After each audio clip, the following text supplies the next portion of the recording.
আসসালামু আলাইকুম, কেমন আছেন সবাই? আশা করি সবাই ভালো আছেন। আলহামদুলিল্লাহ, আমিও ভালো আছি আল্লাহ পাকের অশেষ কৃপায়। যে যেখান থেকে আমার এই ভিডিওটি দেখছেন সবাইকে আন্তরিক মোবারকবাদ।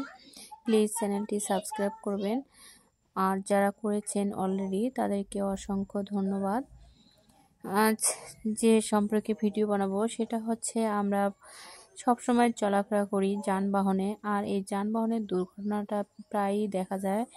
প্রতিদিন একটা না হয় একটা দুর্ঘটনা আমরা দেখতেই পাই। আর এই দুর্ঘটনা থেকে আমাদের মুক্তি পাওয়ার জন্য একটা আমল করলেই আল্লাহ পাক আমাদেরকে হেফাজত করবেন, কিন্তু এই আমলটা আমরা সবাই জানি না। আর জানলে হয়তোবা এই সমস্যাটা আমরা অনেকেই পড়তাম না।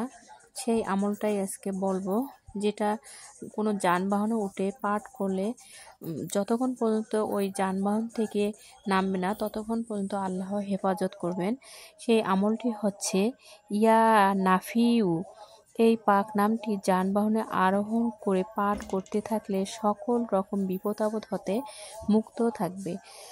তাই বলছি, ছোট ছোট আমল আছে যে আমলগুলো আমাদেরকে অনেক কঠিন সময় থেকে, অনেক কঠিন স্থান থেকে আমাদেরকে হেফাজত রাখে, কিন্তু আমরা অনেকেই সেটা জানি না, আর জানলেও অনেকে করি না। ইনশাআল্লাহ সবাই মেনে চলার চেষ্টা করব। আল্লাহ হাফেজ।